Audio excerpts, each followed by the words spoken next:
Welcome to another show of Insiders Delete.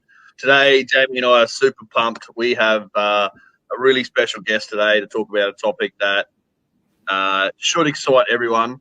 It's Martin Eade, the Sales Strategist. I'm super excited to have him here and to chat about all things sales.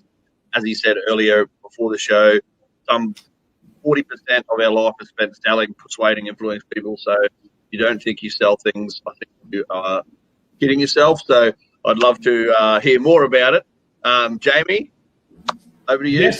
Yes, indeed. Martin, welcome to the show. We are juiced today because many of us, and I got to believe this, maybe this is true or maybe this is just a story, many of us believe that sales is a bad thing. It's a dirty word. It's that person that's calling you at 8, 9, 10 o'clock at night trying to sell you something off their shelf. But that's not really what it is.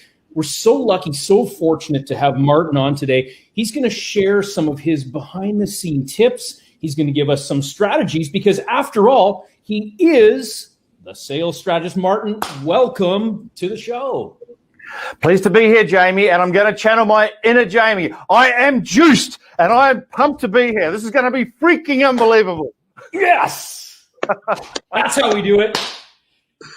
Awesome. And thanks. It's great to have an intro. And as you said, in regards to sales, and that's the biggest mindset change that I come up with. And I mentioned a guy we were off camera about, Dan Pink, who's author of Drive and a few other books, Humans Can Sell. He did a recent study, and it'd be interesting to talk to you guys about this. But so he went out and he interviewed 5,000 people, and he said, I want you to give me a word that describes sales. So give me a word, Mick, that describes sales that you think would for you. Challenge. Yeah. Jamie? Okay. First thing that comes to my mind, I hear sales, I think slimy car salesman. Yep, absolutely. Jamie's just gone a bit quiet there. So but the 5,000 people, the number one thing that people came back with was pushy. Number one. And of the 25 top responses, 21 of them were negative. So 21 were negative. And when they were asked to, so describe people in a word. Then it was describe what the people, what that person looks like. So describe a salesperson from a visual perspective. So what would you have for me on that one, Mick? I'd have, a guy in a suit with a sort of slick back hair and, that kind of look.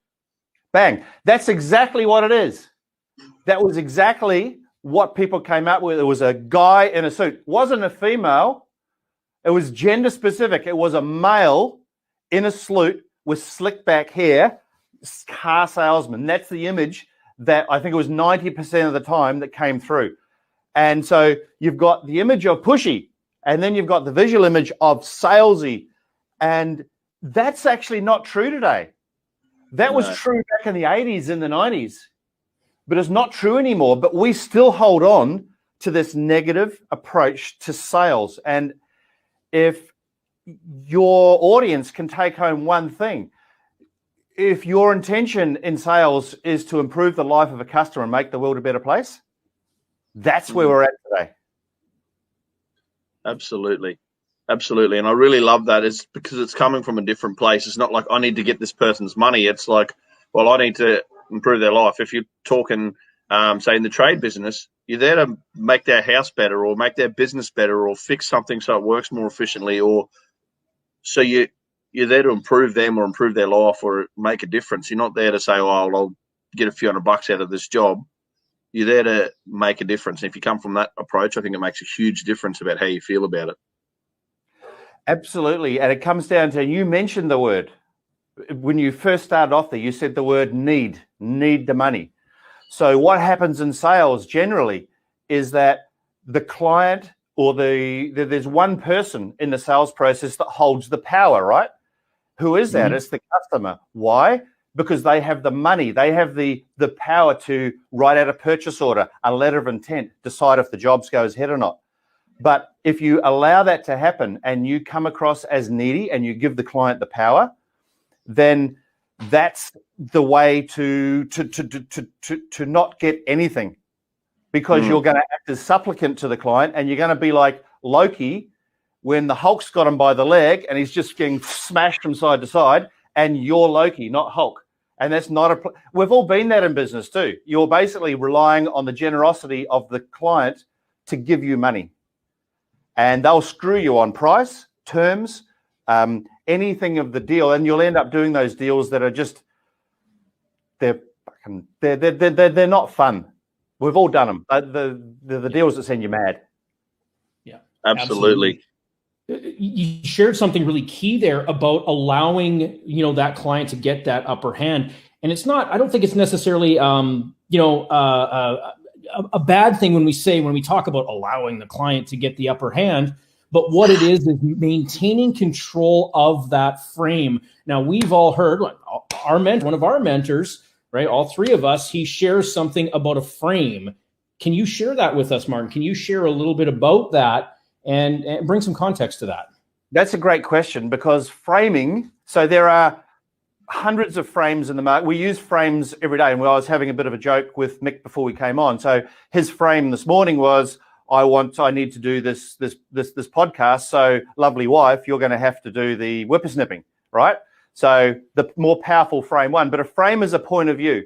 If you look at the moment at what's going on in America, there's a point of view. A lot of people take the point of view that the president is a goose. Others, half of the population want him, right? So you got two different points of view, and the strongest frame will dominate the weaker frame. It always will, no matter what you're doing. If you're asking your wife if you want Chinese and your wife wants something else, there's a frame. Those two frames are going to, you're not going to go at two different restaurants, right?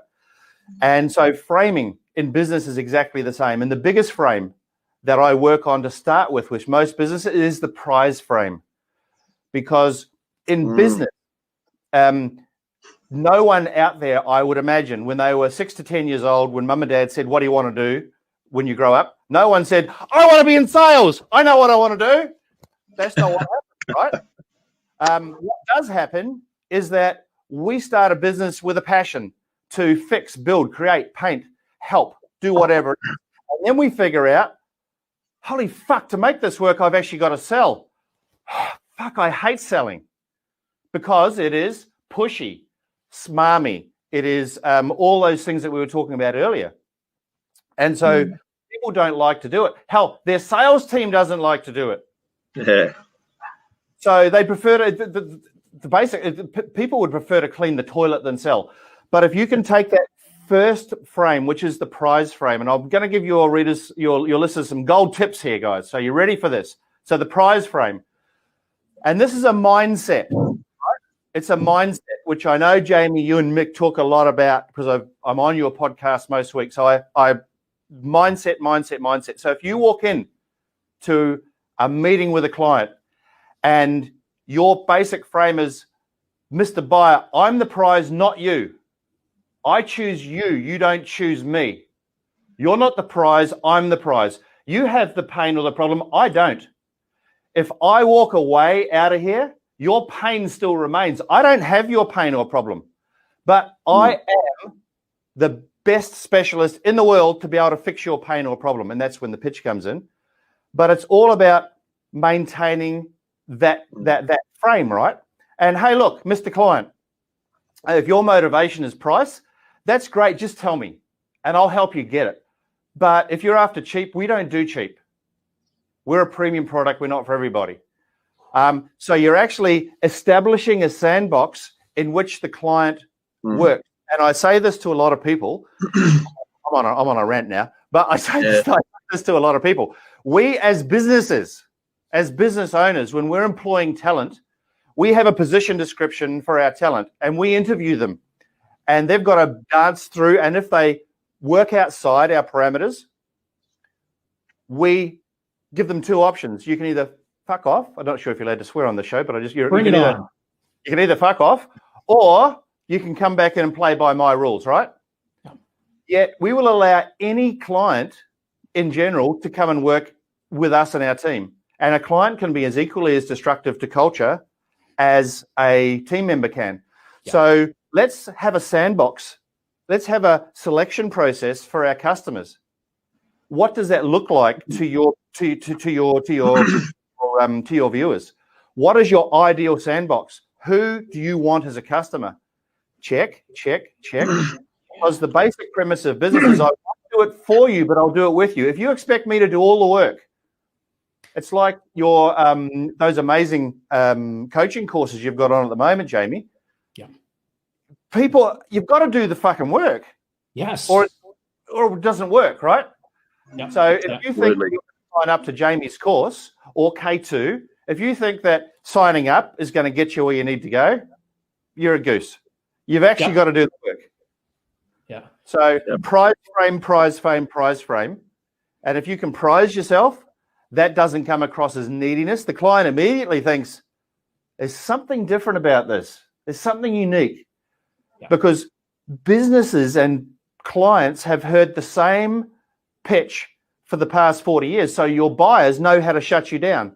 And that's usually with the mating call of the buyer, right? Which is, look, what's the price? Sounds interesting. I'll get back to you. Those are the three classic shutdown moves. Yeah. And we've heard that. And you know what? I'll be the first to throw my hand up. I've done that. I've been that guy. How much is it? I do the quick analysis in my head. I recognize, okay, something's missing, right? The person who is sharing their product or service didn't impart enough value on me. Maybe I thought in my mind that the program was too much, or maybe I didn't believe in myself that I would actually do the work so that I could get all the value out of the program. That's really absolutely huge. When it's a prize though, right? Just that word prize in itself, it gets me excited, because if we're going after a prize, the movie that's going on in my head right now, I'm thinking the fair. We're at the fair and we got all the carnies and everything. They've got all their stuff and we're going after the prize, right? It's a whole different environment. And it sounds like that's a lot of what you're sharing here, Martin. Yeah. And just think of it like this. I'll rattle off a few names and I'll get the people that watch this to insert their business name at the end. BMW, Mercedes, Gucci, Prada. Insert your business name here. Now, those brands don't supplicate. Those brands are the prize. You sit right amongst those brands. So if you have the mindset that you're the BMW, the Mercedes of your industry, all of a sudden your chest swells up and, okay, I'm good to go. Now, I'm just going to pick you up on something too, Jamie, because you mentioned value. And that's important. But I don't believe that value is the most important thing in sales. I believe it is something else, especially right now. But anytime, but especially right now. If you look at what's happening right now around the world, we're in COVID, right? And so the fight or flight mentality, the reptilian part of our brain is in fight or flight. So the reptilian part of our brain is, do I fight it? Do I run from it? Do I fuck it? Or do I eat it? It's kind of like a perfect relationship, really, isn't it, Jamie? But that's what the croc brain is doing, right? Yeah. And so at the moment in COVID, you've got buyers who are frightened, and you've got sellers who are frightened. You've got businesses out there who are not sure they're going to survive. So you've got uncertain buyers, uncertain sellers, frightened buyers, frightened sellers. So what do you need? What do you need to bring that together, guys? What do you think? Is there one absolute thing? Certainty. I was going to say certainty. Certainty. That's it. Because if you can think of a sales process that you've been through, if you are certain during that process that this person understands your pain or problem, that they know how to solve your pain or problem, then you get to the end of the process and you're going, I'm in. You don't actually have to ask for the order, because asking for an order is needy. Yeah. So the whole concept of what I do is a sales process which ends up with the client closing your deal to you, with the client saying to you, how do I get started? Where the money, where the transaction is not about price. Because if it's about price, I don't discount. And that's the biggest form of supplication in business, is discounting. It's the thing that everyone does. Jamie, you do it. You give programs away for free. Yep. But people, and not that that's a bad thing, but it's just an awareness around value. But yeah, and this is true. You make a really, really great point here, Because if something is too easy, right? My free program, of course, it's a lead magnet. There's no question whatsoever. Yes, it's a lead magnet to get to the next level. Make no bones about it, right? Yes, is it going to impart some massive value, some massive knowledge, and change your business? Abso-fucking-lutely. No question whatsoever. But here's the thing. If people only see it as free, if they do not see that value in it, I have the belief, and maybe this is just my crazy way of thinking, that they will not put in the work to achieve the maximum value out of it. What's your thoughts on that? Totally. And I'm working with small businesses all the time who are particularly in, for example, well-being, health, fitness, things like that. So people are coming up with business thoughts and ideas, particularly during COVID, right? Mm-hmm. And so people are saying, so what is your investment point? Oh, look, I'm charging $20 a week. And I go, wow, okay, so you're charging $20 a week to change someone's life. Yeah, something's not quite right here. And I'm going, so $20 a week, is that small of an investment that someone can go, you know what? No, I got something better to do. Mm-hmm. People don't value that which is free. Yeah. They just don't. And that's the biggest thing about what I do. And I'm sure I know you well enough, Jamie. It's about accountability. And I had this discussion with one of my clients the other day. And because my client induction process is you'll do what you fucking say you're going to do. Because if you don't, I don't want you as a client. And so I had a discussion with a client the other day that basically said, hey, look, we went through this at the start. You knew what the ground rules were. Twice now, you haven't only missed a deadline, you've been weeks late. You need to make a decision. I'm prepared to refund your money and let's go another way. Or what's the actual? Now, this particular person had a fairly significant personal issue. So I'm pleased I didn't go that heavy-handed without finding out what the problem was. Yep. But now we've got it back on track, and now the deadlines are being met because that. But we as businesses, we accept poor behaviour from our clients. Absolutely, that's a really big. I suppose when you come from that place where it's okay to let a client go if they're not good for your business, lots of people won't do that because they are afraid or they're, well, what if it does something to my reputation? But coming from or having that belief in yourself and that certainty that you can just let the client go because they're not good for your business, I think that's a big mindset shift for lots of businesses. Absolutely must have. You've got to have that because if you don't, you're going to have all this poor culture around you. I've sat clients in the past and will not hesitate in the future. Kerwin says it, hire slow, fire fast. It's exactly the same with a customer. Hire a client slowly. Do your due diligence. Just because they've got money doesn't mean you actually want them in your sphere and your space. Can you say that one more time, please? That is so fucking pivotal. Please say that one more time. Yeah, well, it's true. Just because the client has money doesn't mean they're going to be a good fit for your business because it's all about the money. And what we as businesses do, most of the businesses that I associate with aren't motivated by money. It's not money they're out to do. They're out to change the world. They're out to make the world a better place and improve people's lives in whatever you do, whether it's a plumber, whether it's a builder, whether it's a health professional, whether it's a business coach, whether it's someone that sells cars.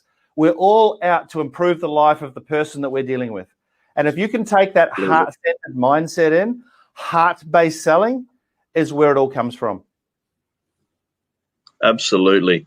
That's for the listeners, 19 minutes, 40 seconds. Rewatch that bit. That is absolute gold. Absolute gold. So, Martin, coming with the prize frame, and I agree with you there 100%. Is there any tips or strategies or any little bits of advice to set that price frame up, or an example if you're going to have a client meeting in a bricks and mortar? Please fast, Mick. So I'm about to drop a 33-word word bomb on your viewers that if they take away and they implement today, their lead conversion rates will go up. Their conversations based around pricing will reduce. This is 33 words that you can use at the start of any sales conversation. Are you ready? Far away. Like this. So you talk to the client or the client goes up. So invariably, the client, when you're ringing up, because the client has information these days. I'm setting it up. I'm making them wait, Jamie. So at the moment, we've gone from what it used to be, which is caveat emptor, where we, the seller, had all the power as far as information. These days, it's flipped. So now it's caveat venditor. The client has all the power because we're on information parity. I'm surprised in my equipment business how many people up know as much or more than I do about my equipment specifications. You ask me about how many cylinders I've got and all, I've got no fucking idea. It's irrelevant to me because it's not about that. But anyway, so your clients have done the research, right?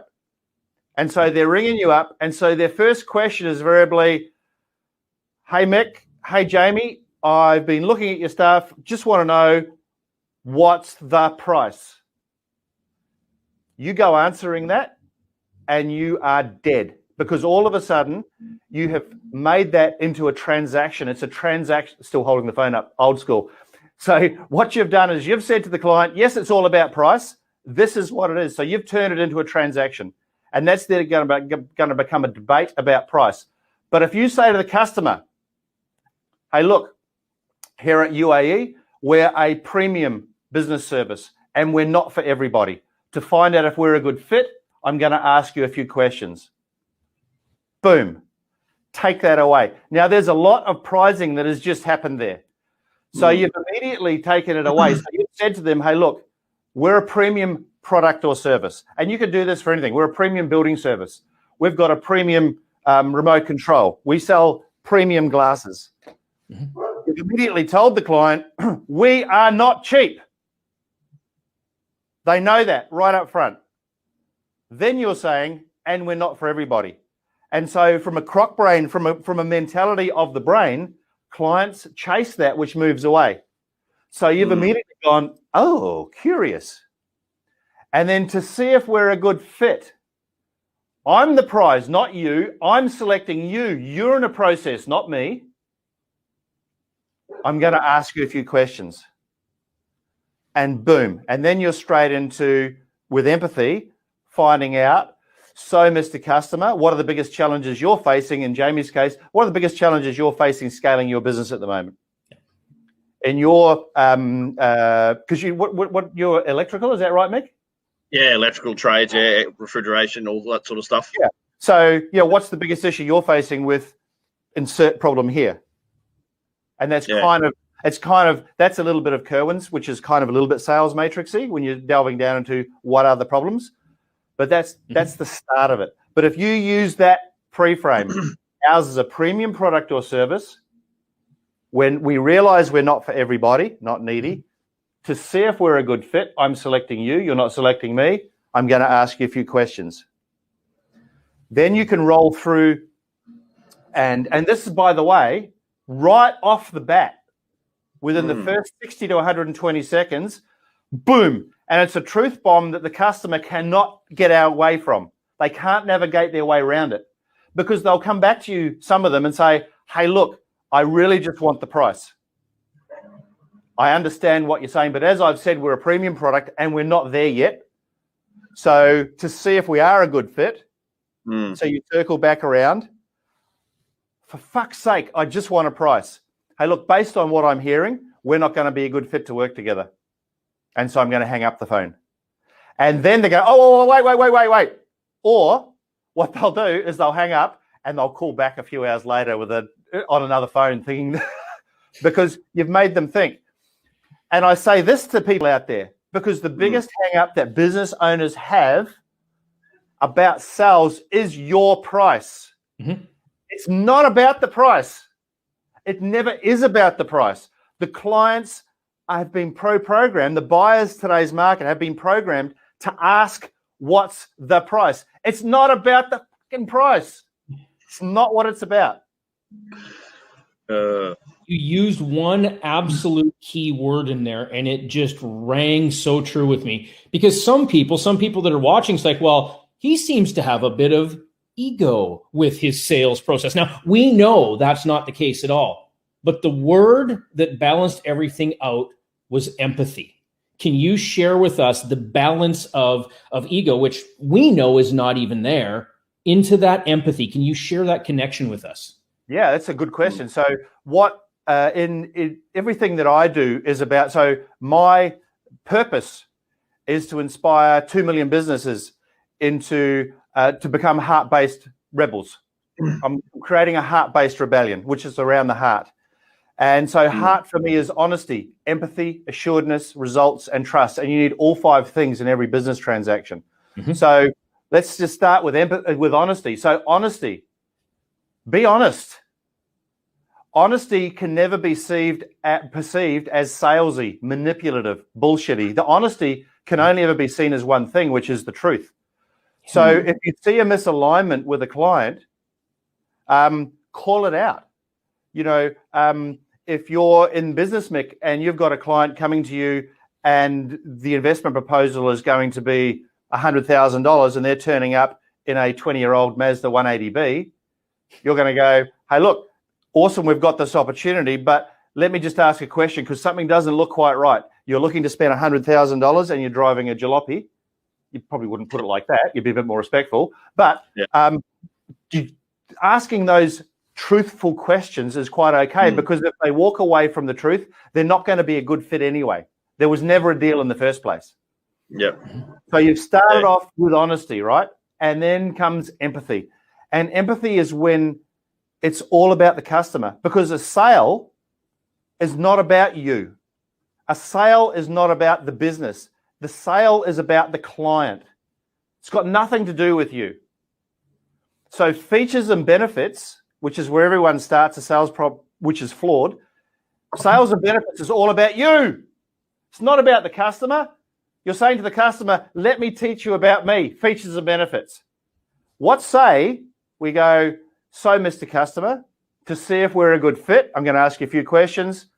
Let's explore that. And so you're asking questions. You're empathetically digging down. And for me, I know there's a common phrase that we use in life, which is, walk a mile or a mile in my shoes or something like that. So in business, it's exactly the same thing. Don't sell anything unless you think you can improve the client's life or make the world a better place. But just for a moment, put yourself in the shoes of the client. And then a technique that I like to do is when I've found out what the pain point or the problem is, and I've learned this from an early personal relationship, it's a good way to resolve it, is to actually present that back to the customer. So as I understand it, your problem is blah, blah, blah, blah, blah. And then the person on the other end, you can actually see their shoulders go, oh, okay. Finally, someone understands what my pain or problem is. Finally, they've got me. You've made it about me. Yeah. That is humongous because now, and like you said, the whole idea of features and benefits, again, that's something that we've taught. And for the most part, I have the belief that most of our sales processes these days, they're flawed. They're flawed sales processes, and we truly are doing it wrong. When we ask the questions, though, I like to call that the unfair advantage. What's it doing? Well, we're getting massive connection. Right? We're going to get massive connection because we're not making it about us. I'm going to give you the best thing that I've got, and it's the right thing for you. Nobody cares. Nobody gives a shit. But if your client's telling you everything that they're needing, they're giving you all the answers, all the secrets, everything, I got to believe that makes it a ridiculously simple process. Absolutely. So what do you do, guys? Once you understand the client's problem, so what's next, do you think? Where do we go now? So you've pre-framed it. You've got... We're just going to rush in and sell them right away. That's right. But no, that's exactly. And that's what people do, right? And I'm going to give your viewers some gold nuggets again shortly. But so now it's about, okay, so now I understand your problem. So now it's what Mick was talking about earlier. It's about creating certainty. Yeah. It's about creating certainty. So it's still not about the business. It's still not about features and benefits. We're not there yet. The client hasn't earned the right for you to unveil the secret sauce yet. So now you understand what the client is going through. Now with certainty, hey, look, issues like that, and you're not talking about you, but you're going to be talking about creating certainty in the buyer's mind that you are you've done this 1,000 times before. And if you take for example, with you, Jamie, with your stuff, hey, look, I've worked with thousands of businesses over the years, and the one thing I can tell you about businesses is blah, blah, blah, blah, whatever that might be. You're creating certainty in the buyer's mind that their pain or problem is actually easy for you. Hey, look, for me, it's sales, right? If you've got a sales problem, hey, look, I've been doing sales for 36 years. I've sold over $100 million worth of kit. I work with hundreds of businesses. If you've got a sales problem, I can help solve your pain or problem. No issue with that at all. But at the moment, we're still not there yet. We're not into anything else apart from I've got your back. And honestly, and this is not the way you speak, but for Mick, for example, when you're talking to these people about their electrical or refrigeration things, you know what? That electrical issue is, well, look, we've had issues like that before, and I'm not an electrical person, but you know, the ohms are going to the resistors going to the blah, blah, blah, blah, blah, highly technical stuff. Anyway, that's what I do. And you know, we fixed this that many times, it's almost boring. It's that familiar to us.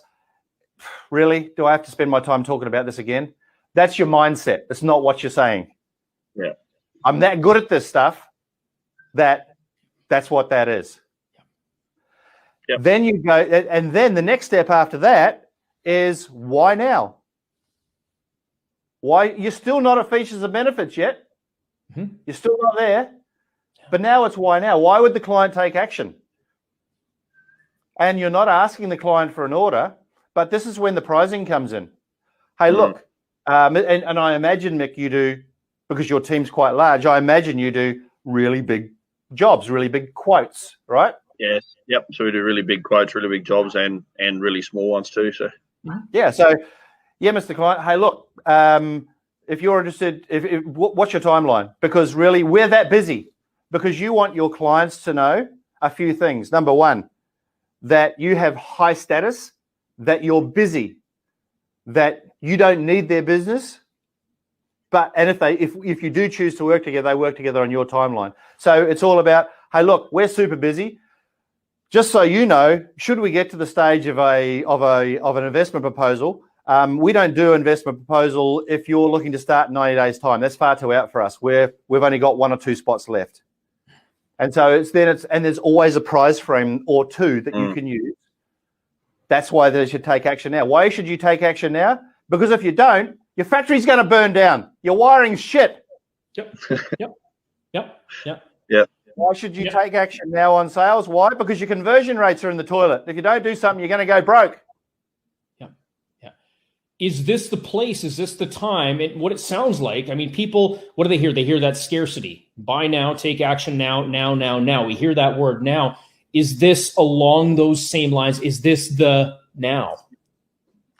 It's kind of, what you're doing is, you guys would have watched Game of Thrones.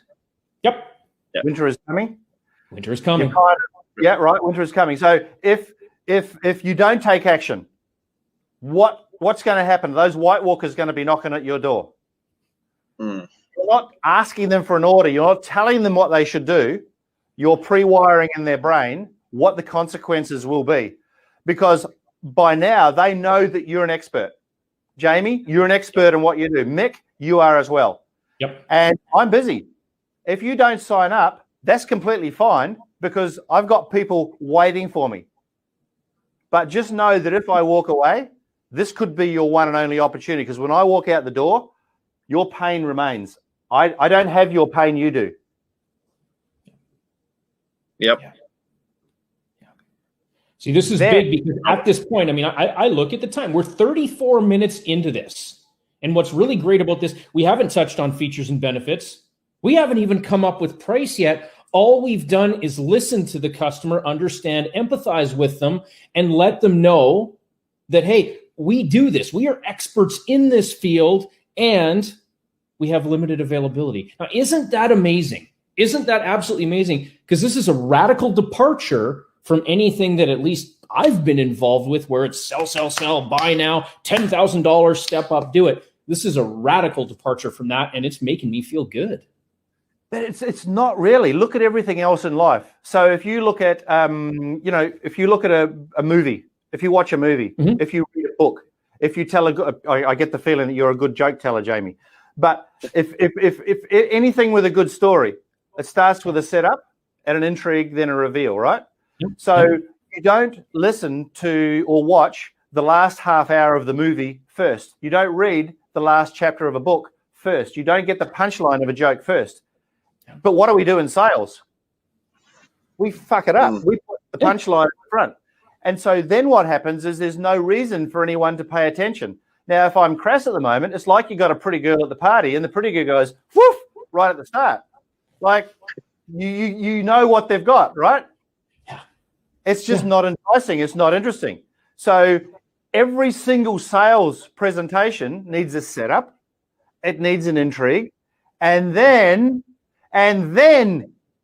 you reveal your features and benefits at the end. So if I can tell your viewers, if I could advise your viewers to do one thing, well, two things now, because number one, the prize frame, we're a premium product or service. I'm doing it again to embed premium product or service. We're not for everybody, so if we're a good fit, I'm going to ask a few questions. Do that, number one. Number two, whatever you're doing in your sales now, however you're selling, I can pretty much guarantee 98% of you, whatever you're putting at the start right now, put it at the end. And that will fix a lot of your sales issues just by doing that one thing. Stop talking about you. Stop talking about your products. Stop talking about features and benefits until the end. It's too early. You don't even know if the client is a fit yet. You don't even know. You're wasting your time. So then, now you unveil your features and benefits 70 to 80% of the way through. Now, because you know the client's pain, you've established yourself with high status, you are an expert in your field.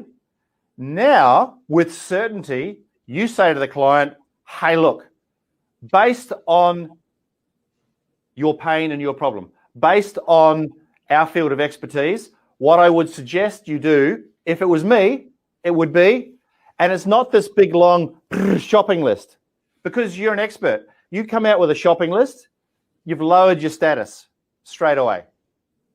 And you are BMW, you are Mercedes, you don't lower your status. Then you've got this is what's going to work for you, in my view. Now, you might have a good, better, best, like some software people do. When you log on to software, they have a good, a better, and a best, depending on the price point. But I'll always go with best. And so if you do that, if you've created the certainty, if you understand the client's pain or problem, 98% of the time, if you get that process right, the client is now going, where do I sign up? How do I get started? They're closing your deal to you. Yeah. And then you can have the discussion about investment proposals. Number 3 tip for your clients. Stop fucking quoting. Stop it. Just stop it. It's not a quote. Make it an investment proposal. Make it a life-changing investment. Make it something other than a quote. Just don't call it a quote. Because a quote is about price, and everyone's set up to talk about price, right? I was talking with a customer the other day. They've got an interesting business. We've got a great sales going on here, right? What do you? So we've got these 2 people, and they quote, and I said, okay. And so what's your success rate? Oh, it's 8%. Great. So you've got an ineffective quoting system. You've got no sales system, in fact, at all. All you do is punch out quotes, right? And so conversion rates where the gold is. And this particular, if you put that into context, this company has 2 people. They do quotes full time. But when you equate that to, it's an 8% success rate. No, it's a 92% failure rate. And when I equated that back to time, I said to the lady, so for 36.2 hours of a 40-hour week, you may as well not even be there. Wow. Yeah, no doubt. Crazy. So yeah, and then you get back to the price. But you've already said, they already know you're not cheap because you've already had that discussion. And if it comes up again, then it's all about, hey, look, we're not, we mentioned at the start, we're a premium product and we're not for everybody. And that's completely fine. We don't discount. We hold our price. We're value. It's part of our selection process. Yeah. What happens when you discount? And I'm not suggesting that we do, but tell us, I know, but what happens when we begin to do that? When we go, well, you know what? I could lower it. What happens? Or you become the client's bitch. Yeah. Thank you. Yeah. So you've supplicated. And so you're then saying to the client that this, within my sandbox, within the set of rules that you can play in, I'm quite happy to have this conversation on many occasions. Now, a lot of your viewers out there are going to be saying, this guy's full of shit. We're in the middle of COVID. We need to do something. Let me tell you, this works in COVID. I sell equipment in the same market that your viewers are selling in today. And just last week, I got a $460,000 order from a new US client selling on Zoom without even discussing price. A few months ago, I did a deal here in Australia with a large rental company. And first time he rings up, he says to me, Marty, we're about to sign this $1 million deal, but we haven't discussed price. My first response was, and we won't be. You know, and Kerwin talks about, you know, tension is the chemistry of sales. Yep.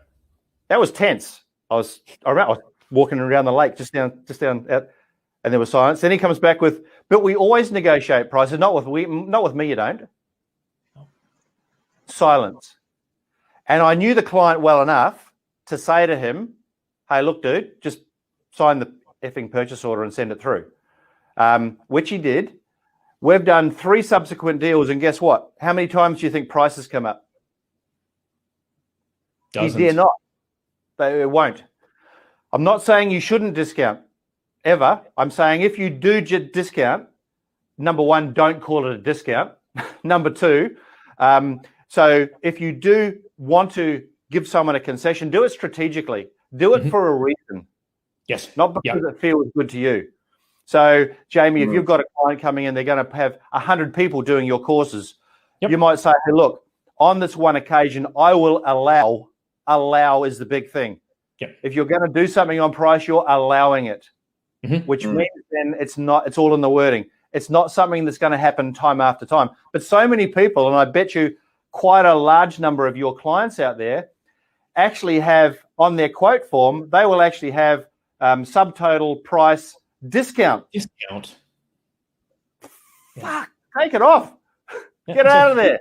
We see that all over the internet. What's the first thing I do as a consumer? Oh, discount. Oh, there must be a code. So I go searching immediately for the code. Right? I'm looking for the discount. If it's not there, we're not looking for it. Yeah. And the pre-frame is simple. And I've said it earlier on. Hey, look, if you want price, go find it elsewhere. If you want price, just let me know.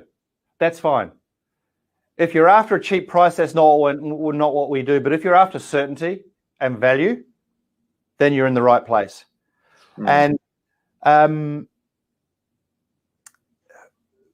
it's kind of related, kind of not. But I just want to bring up competitors because we all have competitors, right? Sure. Now, and a lot of people will supplicate to their competitor, and they will do things based. But I'm in the sales strategy space, right? And I wouldn't know the name of any other sales training company anywhere. I certainly don't know their pricing because it's irrelevant to me. Why? Because I'm the price. Because I'm doing what I like to do. And it should be the same with any one of your businesses out there. Now, what a lot of businesses actually do is they talk more about their competitor than they do about them. That comes across as me supplicating. That comes across as very low status. Status is everything. Because you need to have status, right? Now, so when a client rings, so I've got a competitor that competes against me, and people ring up and they say, hey, look, we've been talking to X.